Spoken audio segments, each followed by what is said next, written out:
অত্যাচারিত হয়েছেন, চাকরির সমস্যা হয়েছে, ঘরে খাবার নাই, অসুখ বিসুখ হয়েছে, নানান ধরনের সমস্যায় পড়েছেন। কোনো মাজার নয়, কোনো পীর নয়, মসজিদের ভিতরে চলে যান, উজু করে মসজিদে ঢুকে 2 রাকাত কাজায়ে হাজাতের নামাজ পড়েন। রাসূলুল্লাহর উপরে যখনই বিপদ হতো তিনি নামাজে দাঁড়ায় যেতে। সুবহানাল্লাহ বলো। আপনি কেন যাবেন একটা কবরের কাছে? আপনার সাহায্য কামনার জন্য কোনো পীর নয়, আপনার সাহায্যের জন্য কোনো কবর নয়, সাহায্য পাওয়ার জন্য কে? আল্লাহ চান আপনার ঈমানটা খালেস হোক। আল্লাহ তাআলা এটা বরদাস্ত করতে পারেন না যে মানুষ কারো কাছে গিয়া আরেকজনের কাছে গিয়ে নথি স্বীকার করুক। আল্লাহ সহ্য করেন না। ইন্না শিরকা লাযুলমুন আযীম, শিরক হচ্ছে মস্ত বড় জুলম, অত্যাচার। আল্লাহ সব থেকে অপছন্দ করেন কোন গুনাহ বলেন? শিরক। আল্লাহ সহ্যই করেন না। কেন করেন না? একটা যুক্তিতে আসে। যারা বিবাহ করেছেন তাদের স্ত্রী যদি স্বামীর সাথে যে ধরনের হাসি খুশি প্রেমের আদান প্রদান করে, স্বামী ছাড়া যদি আরেকজন পুরুষের সাথে এরকমের ভাব বিনিময় করে, ফোনে কথা বলে, প্রেম করে, খুব সুন্দর করে ভালোবাসা দিয়ে যদি চিঠি লেখে অন্য পুরুষের কাছে, অথবা প্রেম নিবেদন করে, তাহলে স্বামীদের অবস্থা কেমন হবে বলেন? এইটার জবাব দিতেও যদি দেরি হয় তো খুবই কুলক্ষণ। হ্যাঁ, ভয়ানক হবে, ভয়ানক হয়ে যাবে। নিজের চরিত্র যতই যা হোক, বউর চরিত্র ভালো চাই। আচ্ছা বলেন তো, স্ত্রী আপনার সঙ্গে যেভাবে প্রেমের হাসি হাসে, প্রেম নিবেদন করে, ওই রকম আরেকটা পুরুষের কাছে সাথে করলে আপনার সহ্য হয় না কেন? আপনি স্ত্রীর উপরে আপনার অধিকারটা কতখানি, কি জন্যে? আপনার স্ত্রীর যে হাসি, যে মিষ্টি হাসি, যা আপনার প্রাণ কেড়ে নেয়, ওই হাসিতে আপনার কোনো অবদান আছে বলেন? তার যে টানা টানা চোখ, সুন্দর ভ্রু, মাথায় অনেক লম্বা চুল, শরীরটা সুন্দর, যৌবন, রূপ, এর ভেতরে আপনার কোনো অবদান আছে? হ্যাঁ আছে, একটু তো আছেই। আপনি যে মুখ দিয়ে বউটা হাসে, সেই ঠোঁটে একটু লিপস্টিক লাগাইছেন। যে চোখের জন্য আপনি পাগল, সেই চোখে একটু কাজল লাগাইছেন। শরীরটাকে পেঁচাবার জন্য সুন্দর একটা শাড়ি কিনে দিছেন। একটা শাড়ি দিয়ে, একটু লিপস্টিক কিনে দিয়ে, চুলের একটা ক্লিপ কিনে দিয়ে, একটা ভালো শাড়ি কিনে দিয়া স্ত্রীর উপরে যদি এত অধিকার আছে যে কোনদিন মৃত্যু পর্যন্ত কোন প্রেমের হাসি, ভালোবাসার আদান প্রদান আপনি ছাড়া আর কারো সাথে করতে পারবে না, এইটা যদি আপনার অধিকার এভাবে প্রতিষ্ঠিত হয়, তাহলে এই হাসি যিনি দিলেন, এই দাঁত, এই সুন্দর চোখ, এই রূপ, এই যৌবন যা আল্লাহ তাআলা দিলেন, তার সামনে কোন পীর অথবা কবরের সামনে যদি হাত পাতে আল্লাহ বরদাস্ত করেন না। কথা কি বুঝে আসছে? কথা বুঝে আসছে? আলহামদুলিল্লাহ বলেন। আলহামদুলিল্লাহ।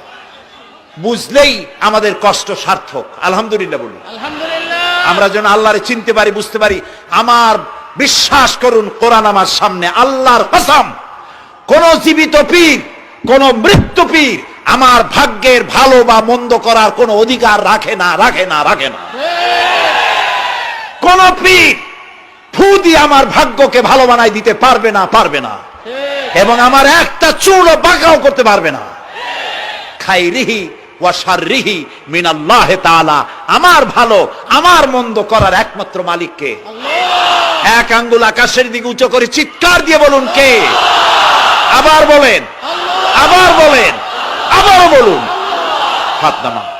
আল্লাহ কবুল করুন, বলেন আমিন। আমার এই বক্তব্য দিয়ে আমি কোন পীরকে অমর্যাদা করছি না। পীর সাহেবদের কাছে পীর কোন শরীয়তের শব্দ নয়। কোরআন এবং হাদিসে কোথাও পীর বলে কোনো শব্দ নাই। এটি ফার্সি শব্দ। এই শব্দের অর্থ হলো বৃদ্ধ। তো পীর যদি বৃদ্ধ হয় ভালো কথা, তিনি যদি আলেম হন আরো ভালো কথা। কিন্তু বাপ পীর ছিল, উনিও সেই সুবাদে পীর, ইলেম নাই। তোনার নিজের কাছেই তো টর্চ নাই, আপনাকে অন্ধকারে উনিও ম্যানহোলের মধ্যে পড়বে, আপনারে নিয়ে পড়বে। আলেম হইতে হবে, পীর যদি হয় আলেম হইতে হবে, 1 নম্বর কথা। 2 নম্বর কথা হলো তিনি ব্যবসায়ী হবেন না, ধর্মের নামে তিনি ব্যবসা করবেন না। তিনি মানুষকে হেদায়েতের পথ দেখাবেন, প্রয়োজনে জেলে যাবেন, প্রয়োজনে ফাঁসির মঞ্চে দাঁড়াবেন। তিনি নিজেকেই ইসলামের সব আমি করি, আর ইসলাম কারো কাছে নাই। যারা ইসলাম করলো 70-80 বছর ধরে, রাজনীতির পথ দেখালো, তারা ইসলামের দল না, ওনারটাই ইসলামের দল। এই ধরনের ফাজলামি বক্তব্য থেকে বিরত থাকতে হবে, এই ধরনের বেয়াদবিপূর্ণ বক্তব্য থেকে বিরত থাকতে হবে। আমার দোকানে খাঁটি ঘি পাওয়া যায়, আর কারো দোকানে খাঁটি ঘি পাওয়া যায় না। ইসলাম নিয়ে এই ধরনের মনোপলি বিজনেস করতে দেওয়া হবে না।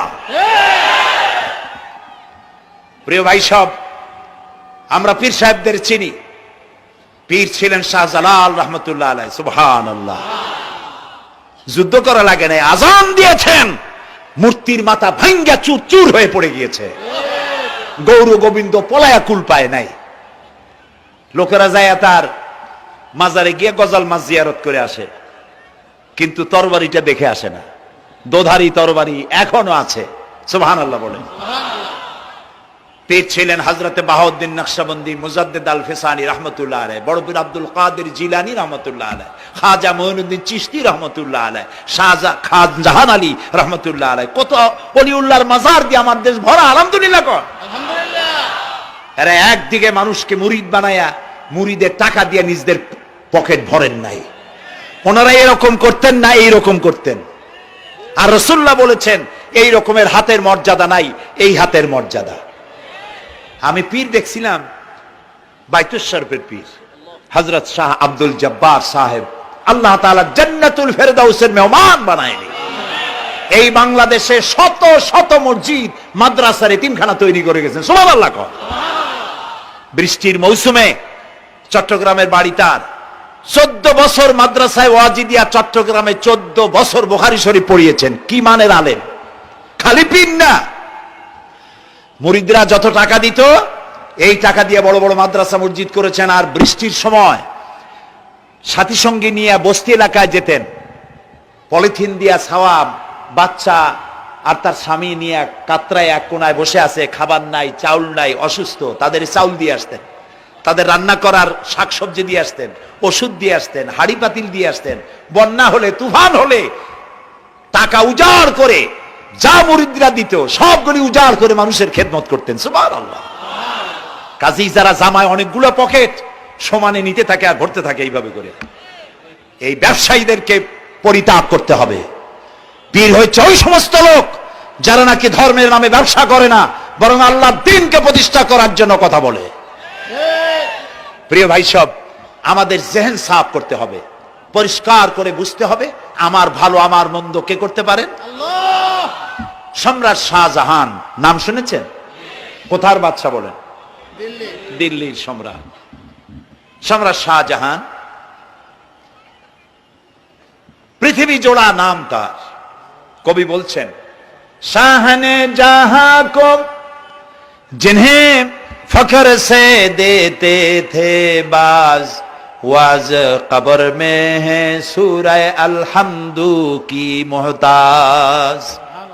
যে শাহজাহানকে কর দিয়া ট্যাক্স দিতে পারলে জনগণ নিজেদেরকে গৌরবান্বিত বলে মনে করত, সেই শাহজাহান কবরে শুয়ে আছে, সূরা ফাতিহার মুহতাজ হয়ে আছে, সুবহানাল্লাহ। যদি কেউ আমার কবরের কাছ থেকে হেঁটে যাইতো আর একটু সূরা ইখলাস পড়ে সবরেসানি করতো, আমি কিছু পাইতাম। আহারে, এই এতিম ফকির হয়ে শুয়ে আছে। এক ফকির দিল্লি ঘুরতেছে, একজন বলছে, ভাই তোমারে তো খয়রাত করে দেখতেছি আমি সেই ছোটবেলা থেকে, খালি তুমি খয়রাত করো। একটা জিনিস আপনারা মনে রাখবেন, গরিব, আজকে যারা গরিব পরিশ্রমের মধ্য দিয়ে কালকে তারা ধনী হতে পারে, কিন্তু যারা ভিক্ষুক, যারা ভিক্ষা করে, জিন্দেগিতে কোনোদিন তারা বড় হতে পারবে না। ভিক্ষা করা যাদের অভ্যাস, জীবনেও বাড়ি করতে পারবে না, জীবনেও ধনী হইতে পারবে না, কিন্তু গরিব ধনী হইতে পারবে। কারণ হলো আল্লাহর কাছে দুইটা বৈধ জিনিস অত্যন্ত ঘৃণিত। কয়টা? একটা হলো তালাক আর একটা হলো ভিক্ষাবৃত্তি, মানুষের কাছে চাওয়া আল্লাহ পছন্দ করেন না। তো ভিক্ষুক ঘুরতেছে, একটা লোক বলল, মিয়া তোমার তো সারা জীবনই খরচ করতে দেখি। খরচ করবো না, করবো কি? যার কাছে যাই সে দেয় 4 আনা 2 আনা 1 টাকা, এর বেশি তো দেয় না, তেদি আমি কেমনে বড় লোক হবো? কয় যে তুমি বাদশার চোখে দেখো না, বাদশার চোখে দেখো না? কয় বাদশার কাছে কি আমার মতো লোক যাইতে পারে নাকি? কল না, যাইতে হবে, যাও। বাদশা একবার যাবা, এমন দেওয়া দেবে জীবনে আর তোমার খরচ করা লাগবে না। পাতি শিয়ালের পিছনে ঘুরে তো লাভ নাই, পাতি শিয়ালে খায় মুরগি, তোমার একটা ঠ্যাং দেবে, দাঁতের খেলালের কাজ হবে না। বাঘের পিছনে ঘোরো, বাঘে খায় গরু আর হরিণ, একটা রান দিলে তুমি 1 সপ্তাহ খাইতে পারবে। কাজে ঘুরতে গিয়েও বোঝা উচিত কার সাথে ঘুরি। তো বলছে বাদশার কাছে যাও। তো বাদশারে পাবো কই? কই তো দেখলাম কেবল মসজিদে ঢুকলো। তারপরে ফকির গিয়ে দাঁড়ায় আছে বারান্দায়, দেখে যে উনি বাদশা ভেতরে বসে হাত তুলে আছে ভাবে, আর চোখ দিয়ে পানি পড়ে দাড়ি ভিজে ভিজে পড়তেছে। নামাজ শেষ করে, মোনাজাত শেষ করে বাদশা বেরিয়েছেন। কোন বাদশা? শাহজাহান। বাইরে আসার পর ফকির বলল আসসালামু আলাইকুম, বলে ফকির রওনা করছে। বাদশা বলে দাঁড়াও, তুমি যে রওনা করলা, তোমার তো ভিক্ষুক মনে হয়, আর লোকেরা যারা ভিক্ষুক না তারাও তো আমার কাছে চায়, আর তুমি তো ভিক্ষুক, চাইলে না কেন কিছু? ভিক্ষুক বলে জাহাপানা,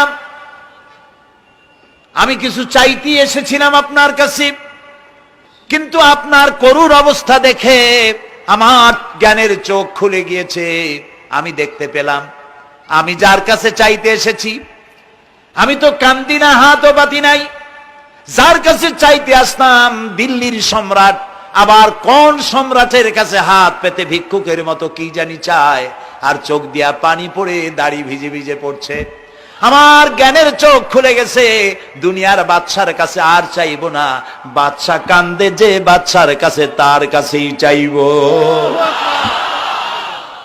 প্রিয় ভাই সব, এই জন্যে জিহ্ন সাফ করে ফেলুন। দুনিয়ার কোন মানুষের জন্য, মানুষের কাছে নয়, কোন কবরে নয়, কোন কারো কাছে নয়, আল্লাহ তাআলার কাছেই আমরা নামাজের মধ্যে ঘোষণা করেছি, ইয়্যাকা না'বুদু ওয়া ইয়্যাকা নাস্তাঈন। আল্লাহ তাআলা, তোমার একমাত্র ইবাদত করি, তোমার কাছেই সাহায্য চাই। কাজেই সাহায্য আল্লাহর কাছে। কার কাছে চাইবো বলেন? আল্লাহ আমাদের ঈমান পোক্ত করে দিন। আমরা বলি আমিন, আমরা বলি আমিন। অসুখ বিসুখ হইলে পরে ধৈর্য ধরবেন। অনেক মানুষ আছে জ্বর হইলে কয় যে এত নামাজ পড়ি খালি জ্বর আমারই হয়, এত রোজা রাখি, ভালো ভালো কাম করি, আমার ছেলের অসুখ মোটে সারি না। এই জাতীয় কথা বলবেন না। মুমিনের পায়ে যদি কাঁটাও ফোটে, সওয়াব থেকে খালি নাই। ধৈর্য ধরতে হবে। কাঁটা ফুটছে, বলেন ইন্না লিল্লাহ। আজাবান লিল মুমিন, মুমিনের জন্য বড়ই আশ্চর্য ব্যাপার, বিপদ হইলেও শুকর আদায় করে, আর সুখে থাকলেও শুকর আদায় করে। সুবহানাল্লাহ বিহামদি। বিপদ আসলে সে বলে ইন্না লিল্লাহি, বলেন ইন্না লিল্লাহি ওয়া ইন্না ইলাইহি রাজিউন। আর যখন শান্তি আসে বলে আলহামদুলিল্লাহ। দুই অবস্থায় তার জন্য নিয়ামত আল্লাহর তরফ থেকে সে পায়, আলহামদুলিল্লাহ। প্রিয় ভাই সব, তো আল্লাহর উপর ঈমান আনার জন্য কয়টা শর্ত বলছিলাম? এই যে প্যাচ লেগে গেছে, কয় যে 3টা। আল্লাহর উপর ঈমান আনার জন্য শর্ত কয়টা? 4টা। 4টার বলছি কয়টা? 2টা। আরেকটা হচ্ছে আল্লাহর কুদরত, এ বিশ্বাস করা। আল্লাহর কুদরত মানে শক্তি। আল্লাহর কিছু বিশ্বাস করবেন, বলেন জোরে? শক্তি। আকাশ এবং জমিনে শক্তিশালী কে? কিন্তু আমার দেশের জনগণ, কিছু কিছু রাজনীতিবিদরা বলে জনগণই নাকি সকল ক্ষমতার, সকল শক্তির উৎস। কি পাগল! তুমি ক্ষমতার উৎস? নাকের মধ্যে ময়লা, দাঁতে ছাতা, পেটের মধ্যে দুর্গন্ধ ভরা, ক্ষমতার উৎস? আশ্চর্য কথা। এই যে ক্ষমতার উৎস, হাজার হাজার লোক এখানে বসা, 2টা ভাউয়া ব্যাংক যদি 2 কোণা দিয়ে ঢোকে, ভাউয়া ব্যাংক চেনেন? বিগ সাইজের ব্যাংক, 2টা যদি দুই দিক দিয়ে ঢোকে লাফাইতে লাফাইতে, সামনে যারা আছে এমনি লাফাবে। অন্তত টঙ্গী তামিরুল মিল্লাত মাদ্রাসা ছাড়াইয়া তারপরে ফিরে তাকায় বলবে, ভাই আমরা দৌড়াই কেন? ব্যাংকের সামনে অসহায়, বল্লা ভীমরুলের সামনে অসহায়, সাপের সামনে, বিচ্ছুর সামনে অসহায়, তারা কয় সকল ক্ষমতার উৎস জনগণ। কপাল পোড়া, ক্ষমতার উৎস জনগণ নয়। এটা কোরআনের সাথে কন্ট্রাডিকশন হয় এ কথায়। আল্লাহ বলেছেন আন্নাল কুওয়াতা লিল্লাহি জামিয়া, সকল ক্ষমতার উৎস কে? চিল্লায় বলো ক্ষমতা কি দেখছেন? মাত্র 1.5 মিনিট। কয় মিনিট? মাত্র 1.5 মিনিট। আল্লাহ বলেছেন কোন? সাথে সাথে তামিলনাড়ু, মালয়েশিয়া, ইন্দোনেশিয়া, থাইল্যান্ড, মালদ্বীপ, শ্রীলঙ্কা 2 লক্ষ লোক শেষ, 1 লক্ষের খোঁজ নাই। সমুদ্রের পানি 33 ফিট উঁচু হয়ে এসছে। সুবহানাল্লাহ কই দিচ্ছে করে না? বিজ্ঞানীরা বলেছেন ভারত মহাসাগরের তলদেশে ফাটল ধরেছে, ওর কয়েক কিলোমিটার নিচে ভূমিকম্পের উৎপত্তি হয়েছে। ভারত মহাসাগরের পানি 3 হাত না 4 হাত, কত কিলোমিটার আল্লাহ জানে। এই কয়েক কিলোমিটার নিচে যে মাটি, সেই মাটিরও কয়েক কিলোমিটার নিচে ভূমিকম্পের উৎপত্তি। এখান থেকে ভূমির কম্পন হয়েছে, সেই ভূমিকম্পে সমস্ত মহাসাগরের মধ্যে, ভারত মহাসাগরের মধ্যে জলকম্পন শুরু হয়েছে। পানির কম্পন, মাটির কম্পন একসাথে। 33 ফিট উঁচা, মানে 4 তলা বিল্ডিং এর মতো উঁচু হয়ে আসছে পানি। 4 তলা পরিমাণ উঁচু হয়ে পানি চলে আসছে। বাড়ি গাড়ি সব কিছু খড় কুটার ন্যায় সব উড়িয়ে দিয়েছে। এগুলোরে কপাল পোড়া নাস্তিক যেগুলি, তারা বলে প্রাকৃতিক দুর্যোগ। ওর বাপের মাথা। আচ্ছা, প্রাকৃতিক দুর্যোগ, প্রকৃতি কি? কোন জন্তুর নাম? প্রকৃতি কোন জন্তু জানোয়ারের নাম? প্রকৃতি নিজে চলে না কেউ তাকে চালায়? কে চালায়? কপাল পোড়ারা তা বোঝে না।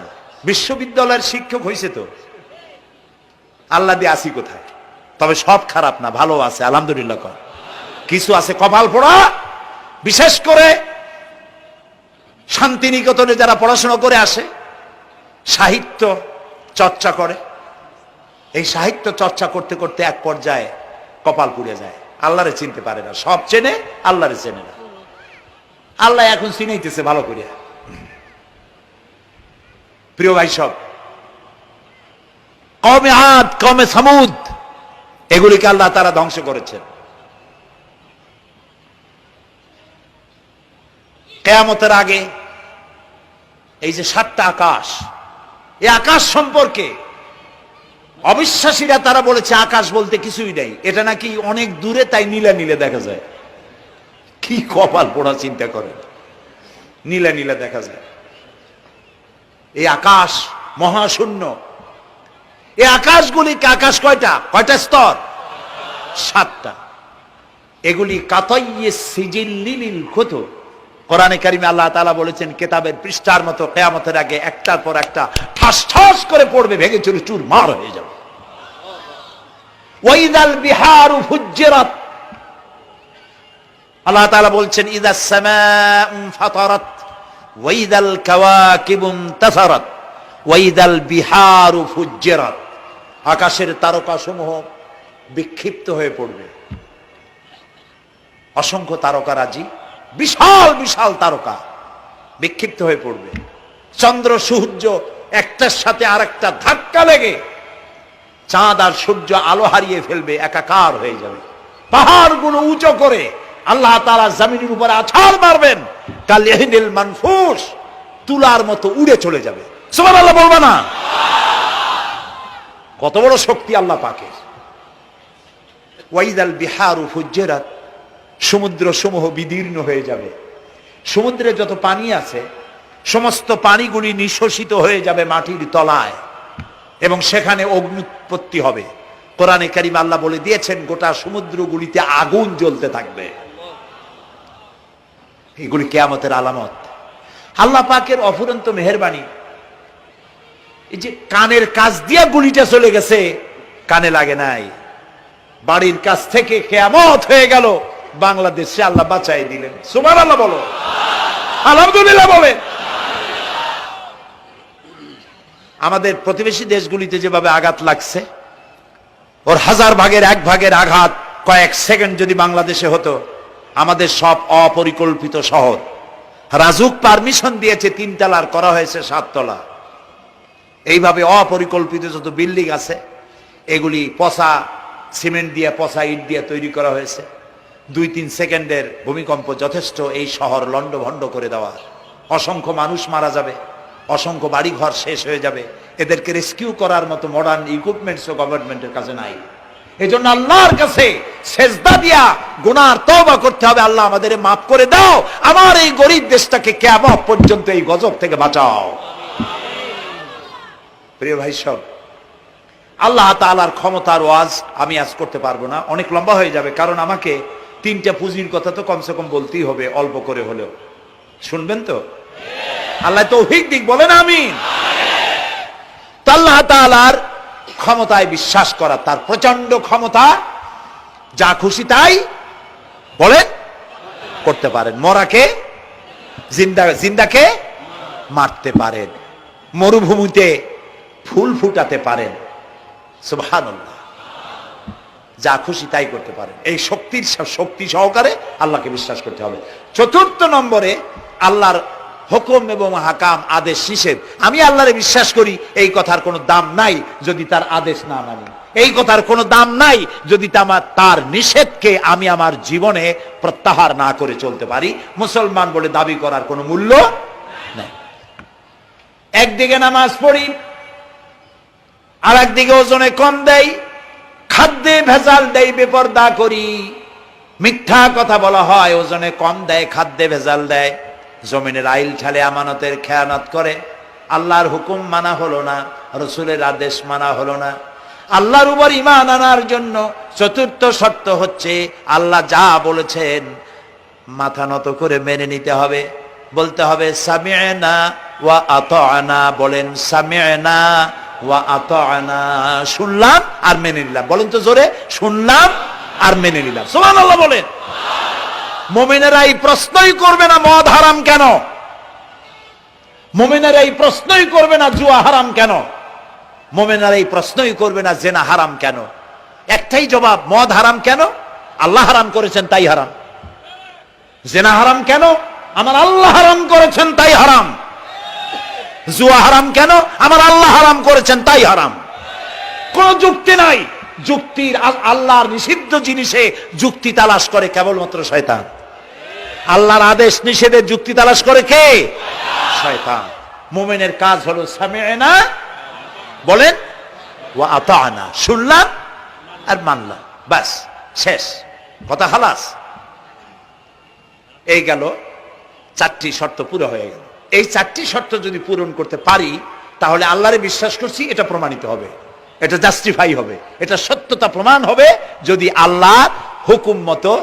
1 নম্বরে হলো, আমি আবার কথাটা প্যাকেট করে দিই যাতে করে আপনারা বাড়ি নিয়ে যাইতে পারেন।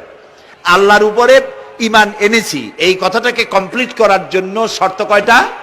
4টা। 1 নম্বরে আল্লাহর অস্তিত্বে বিশ্বাস, বলেন আল্লাহর অস্তিত্বে বিশ্বাস। 2 নম্বরে আল্লাহর গুণাবলীতে বিশ্বাস। 3 নম্বরে আল্লাহর ক্ষমতায় বিশ্বাস। 4 নম্বরে আল্লাহর আদেশ এবং নিষেধে বিশ্বাস, মান্য করে চলা। আল্লাহ যেন এই তৌফিক আমাদের দেয়, বলেন আমিন। আল্লাহ রাব্বুল আলামিন দুনিয়ায় শান্তি, আখিরাতে জাহান্নাম থেকে মুক্তি দেওয়ার জন্য আল্লাহ পাক আমাদেরকে একটা ব্যবসার কথা বলেছেন। ওই ব্যবসায় পুঁজি কয়টা? বলেন। 3টা পুঁজি। বলছি কয়টা? দেখেন যে কেমনি প্যাঁচ লাগে। বলছি মাত্র একটা, সে একটা ডাল বাইর করছি 4টা। এবার আসেন মূল পয়েন্টে। এবার দ্বিতীয় পয়েন্ট, রসুলের প্রতি ঈমান। আমরা তো রসুলের প্রতি ঈমান আনছি কিনা বলেন? রসুলের প্রতি ঈমান এনেছি। আমাদের এই ঈমান যথেষ্ট নয়, কারণ আমাদের ঈমান হলো রবিউল আউয়াল মাসে ঈমান তাজা হয়, ঠিক না? ঠিক না? রবিউল আউয়াল মাস যখন আসি, ব্যানারটা নাই, শামিয়ানাটা নাই, রাস্তাগুলিতে ফ্ল্যাগ লাগাই আর আলোকসজ্জা করি। মন্ত্রীরা আসেন, নেতারা আসেন, সিরাতুন নবী মাহফিলে দাঁড়ায় বলেন নবীর আদর্শ অনুসরণ করা ছাড়া উপায় নাই, অথচ ওনার পা থেকে শুরু করে মাথা পর্যন্ত নবীর আদর্শ নাই। আবার এই নেতা রামকৃষ্ণ মিশনে রামকৃষ্ণ পরমহংসদেব তার মঞ্চে গিয়ে বলেন রামকৃষ্ণের নীতির ছাড়া বিকল্প কিছুই নেই। আবার গৌতম বুদ্ধের জন্মবার্ষিক উদযাপনের জন্য সেখানে গিয়ে বলেন গৌতম বুদ্ধের অহিংস নীতি অনুসরণ করা ছাড়া জাতির যোগীনাথ হওয়ার আর কোনো পথ নাই। যেখানে যায় সেই জায়গার বুলি ধরে। রবিউল আউয়াল মাস আসতে পারে, আলোকসজ্জা করে ইয়া নবী সালামু আলাইকা, ইয়া রাসূল সালামু আলাইকা, এরপরে গরম গরম জিলাপি রাসূলুল্লাহকে বুঝায় দেওয়া হলো, হে রাসূল আপনি তাকিয়ে দেখেন কত মহব্বত আপনারে করি, আপনার মহব্বতের জন্য আমাদের শহরের কোন মিষ্টির দোকানে আর মিষ্টি নাই, সব আমরা খাইয়া শেষ করছি। এই হলো মহব্বত। এই মহব্বতে এই ইমানে কাজ হবে না, এই ইমানে বলেন কাজ হবে না। কোন ইমানে কাজ হবে? রাসূলের প্রতি ইমানের অর্থ কি? এর অর্থ হচ্ছে নবী করিম সাল্লাল্লাহু আলাইহি সাল্লাম আমাদের রাসূল, আমাদের নেতা, আমাদের রাসূল আমাদের নেতা, আমরা তার উম্মত, তার অনুসারী। অনুসারীর কাজ কি? নেতার পূর্ণাঙ্গ অনুসরণ করণ, রাসূলুল্লাহর আনুগত্য করতে হবে। এটা কে বলেছেন? আল্লাহ রাব্বুল আলামিন সূরা আলে ইমরানের মধ্যে বলেছেন কুল ইন কুনতুম তুহিব্বুনাল্লাহ ফাত্তাবিউনি ইউহিব্বুকুমুল্লাহ ওয়া ইয়াগফির লাকুম যুনুবাকুম আল্লাহু গফুরুর রহিম। হে নবী আপনি বলুন তোমরা যদি আল্লাহকে ভালোবাসো তাহলে তোমার কাজ হচ্ছে, তোমরা যদি আল্লাহকে ভালোবাসো তাহলে তোমরা আমার আনুগত্য করো, আমার অনুসরণ করো। কার? রাসূলের। বলেন কার? রাসূলের অনুসরণ যদি তোমরা করো, খেয়াল করে শুনতেছেন তো? আল্লাহ তাআলা বলছেন নবী আপনি বলেন তোমরা যদি আল্লাহকে ভালোবাসো, তোমাদের এই দাবি যদি সত্য হয় তাহলে আমার অনুসরণ করো, আমার আনুগত্য করো। আমার অনুসরণ, আমার আনুগত্য করলে পরে তোমাদের কে আল্লাহ রাব্বুল আলামিন ভালোবাসবেন এবং তোমাদের তামাম জিন্দেগীর সমস্ত গুনাহ খাতা আল্লাহ তাআলা মাফ করে দিবে। আমরা কি গুনাহ মাফ করাইতে চাই? বলেন চাই? আসুন রাসূলের আনুগত্য করুন। রাসূলের আনুগত্য কিরকম? রাসূল যেভাবে মোস কাটছে আমরা সেইভাবে মোস কাটবো, তিনি দাড়ি যেভাবে রাখছেন আমরা সেইভাবে রাখবো, তিনি চুল কাটছেন যেভাবে সেইভাবে করব, তিনি পায়ের নখ হাতের নখ যেভাবে কাটছেন সেইভাবে করব, তিনি যেভাবে বিবাহ করেছেন সেই সুন্নত অনুযায়ী বিবাহ, তিনি যেভাবে দেশ চালাইছেন সেইভাবে দেশ চালাবো। রাসূলের অনুসরণের অর্থ শুধু এই নয় যে তিনি যেভাবে সুরমা লাগাইছেন আমি ওইরকম সুরমা দেব, তিনি যেভাবে কদু খাইছে আমিও কদু খাবো, এইটা নয়। এটা নয়, শুধু রাসূলের আনুগত্য হবে মুরগির ফার্ম থেকে শুরু করে জাতিসংঘ পর্যন্ত, জীবনের সব ক্ষেত্রে। আর বিশ্বাস করতে হবে তিনি শেষ নবী, তারপর আর কোন নবী আসবে না। আল্লাহ রাব্বুল আলামিন সূরা আহজাবের মধ্যে বলেছেন মা কানা মুহাম্মাদুন আবা আহাদিম মির রিজালিকুম ওয়ালাকির রাসূলুল্লাহি ওয়া খাতামান নাবিয়্যিন। মুহাম্মদ সাল্লাল্লাহু আলাইহি ওয়াসাল্লাম তোমাদের কোন পুরুষদের পিতা নন, তিনি আল্লাহর রাসূল এবং তাকে দিয়ে নবুয়তের মিশনকে খতম করে দেওয়া, কমপ্লিট করে দেওয়া হয়েছে। আর কোন নবী, রাসূলুল্লাহ বলেছেন লা নবিয়্যা বাদি ওয়ালা রাসূল, আমার পরে আর কোন নবী আসবে না, রাসূল আসবে না। কথা বুঝে আসছে? আল্লাহর নবীর পরে আর কোন নবী হবে না। আল্লাহর নবী বলেছেন একটি ইমারত তৈরি করে তার ভিতরে একটা ইট যদি খালি থাকে, একটি ইটের জায়গা যদি শূন্য থাকে তাহলে সকলের চোখে ধরা পড়বে। ওই ইটখানা দিলে পরে বিল্ডিংটা কমপ্লিট হয়ে যায়। নবুয়তির যে ইমারত আল্লাহ তৈরি করেছিলেন ওর ভিতরে একটা ইটের অভাব ছিল, আল্লাহ পাক আমাকে দিয়ে সেই শূন্য জায়গা পূরণ করে দিয়ে নবুয়তের মিশনকে কমপ্লিট করে দিয়েছেন। রাসূলুল্লাহ বলেছেন আমার পরে আর কেউ নবী হবে না। পৃথিবীর সব মুসলমানদের আকীদা মুহাম্মদ সাল্লাল্লাহু আলাইহি ওয়াসাল্লামের পরে যদি কেউ নবুয়তের দাবি করে সে কাফির, হাজার বার কাফের। তারা যারা তাকে যারা নবী মানবে তারাও। রাসূলুল্লাহ বলেছেন আমার পরে 30 জন মিথ্যেবাদী নবুয়তের দাবি করবে। তার মধ্যে একজন তো দাবি করছে রাসূলের জীবদ্দশায়, একটা ছিল মেয়ে লোক আর একটা ছিল পুরুষ। পুরুষটার নাম ছিল মুসাইলামা কাযযাব, নামই ছিল কাযযাব। কাযযাব মানে মিথ্যাবাদী। দেখছেন অবস্থা, নামই মিথ্যাবাদী। উম্মতেরা কইল যে আপনি তো একজন নবী, আমরা সৌভাগ্য আর দুর্ভাগ্য হোক আপনারা নবী বলে মানলাম। মুহাম্মদ সাল্লাল্লাহু আলাইহি ওয়াসাল্লামের কাছে প্রায় জিবরাইল আসে আর ওহী আনে, আর আপনি আমাদের কোনো ওহী দিতে পারলেন না পর্যন্ত। কয় যে কেবল না নবী হইলাম, অপেক্ষা করো, ওহী আসবেন। বেশ কিছুদিন যাওয়ার পর খুব চিন্তা ভাবনা করে কয় যে ওহী একটা আসছে। উম্মতেরা সব দৌড়ে আসছে, কি ওহী? কয় যে এইমাত্র শেষ রাত্রে জিবরাইল আসছিল, আইসে আমারে কয়ে গেল একটা সূরা নাজিল করলো। সূরাটা কি? ইন্না আতাইনাকাল আকাক ফাসাল্লি লিরাব্বিকা ওয়াজআক ইন্না শানিয়াকা হুয়াল আবলাক। উম্মতেরা কয় সর্বনাশ, এই সূরা পড়তে গেলে তো আমরা কাইসা মরে যাব। এর অর্থ তো খুব বিকায়দা। কি কি সূরা নাজিল হইল আপনার উপরে? ইন্না আতাইনাকাল আকাক মানে আমি তোমাকে হুতুম পেশা দান করেছি, সুতরাং তুমি তোমার প্রভুর উদ্দেশ্যে নামাজ পড়ো আর চিৎকার মারো, কারণ তোমার শত্রুরা সাদা এবং কালো বর্ণের। আমরা তো আগামাথা কিছু বুঝলাম না, কি ওই? আচ্ছা ঠিক আছে, পয়গম্বর মুহাম্মদ সাল্লাল্লাহু আলাইহি সাল্লামকে তার উম্মতেরা নিয়ে যায় তাদের বাগানে, মাঝে মধ্যে নিয়ে যায়। নিলে পরে যে কুয়ায় পানি থাকে না, শূন্য কুয়া পানিতে ভরে যায়। যে গাছতলা দিয়ে তিনি হেঁটে যান, যে খেজুর গাছে খেজুর নাই সেই গাছতলা দিয়ে রাসূল হেঁটে গেলেন, গাছে ফল ধরে যায়। আপনি তো এরকম কিছু দেখাইতে পারেন না। কয় তোমরা তো আমার নেও না, চলো না যাই। নিয়ে গেছে, যায় দেখে যে কুয়ার পাড় দিয়ে যায়, যে কুয়ায় পানি থাকে তা থাকে না, শুকায় যায়। যে গাছতলায় দিয়ে যায় ওই গাছে খোরমা থাকলে সাথে সাথে খড়গুলো ঝরে যায়। উম্মতের কয় কি একটা কপাল পড়ো নবী পাইলাম ভাগে। আল্লাহ তারে শেষ করছে দুনিয়া থেকে, জাহান্নামে চলে গেছে।